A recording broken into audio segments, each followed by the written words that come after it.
দেখো, বিজেপি যুব মোর্চার পক্ষ থেকে তাদের যে দাবি, তারা শুদ্ধিকরণ কর্মসূচি পালন করছেন। কারণ আই প্যাকের সঙ্গে অধীন পুলিশের যে সম্পর্ক, যে ঘটনার পরম্পরা, তার পরিস্থিতিতে যুব মোর্চার পক্ষ থেকে তারা শুদ্ধিকরণ কর্মসূচি নিয়েছেন বলে জানাচ্ছেন। এবং এই মুহূর্তে তারা পুলিশ কমিশনার, বিধাননগর পুলিশ কমিশনারের তারা সামনে এসছেন, কিন্তু পুলিশ দাঁড়িয়ে আছেন। তারা কি বলছেন শুনবো। কেন গেছিলেন এই বিক্ষোভ?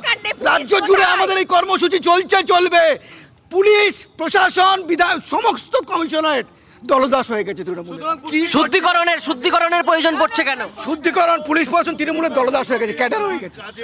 আজকের কি কর্মসূচি? জল ছেটালে আমরা জানি হিন্দুরা যে গঙ্গা জল একটা শুদ্ধিকরণের জিনিস, সুতরাং সেই জন্য গঙ্গা জল ছিটিয়ে পুলিশ প্রশাসনকে বোঝাতে চাইছি যে আপনারা নিজেদের এই শুদ্ধিকরণ নিজেরা করুন, নাহলে আগামী দিন কিন্তু জনতা আপনাদের ছাড়বে না।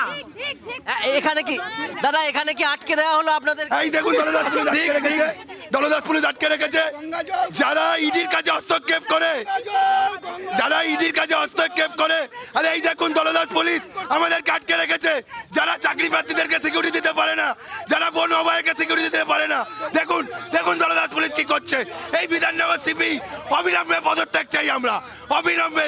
কেন ইডির কাজে হস্তক্ষেপ করলো? আমরা তৃণমূলের নেতা মন্ত্রীরা মিলে।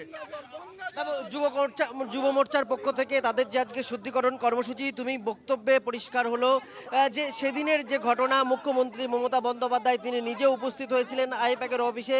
তারপরে তারা যে মুখ্যমন্ত্রীর যে ফাইল নিয়ে চলে যাওয়া, সেই বিষয়টা নিয়ে তারা সরব হয়েছেন।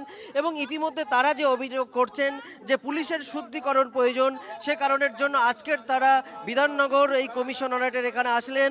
গঙ্গা জল ছড়িয়ে তারা শুদ্ধিকরণ কর্মসূচি পালন করছেন। ধন্যবাদ তোমায়।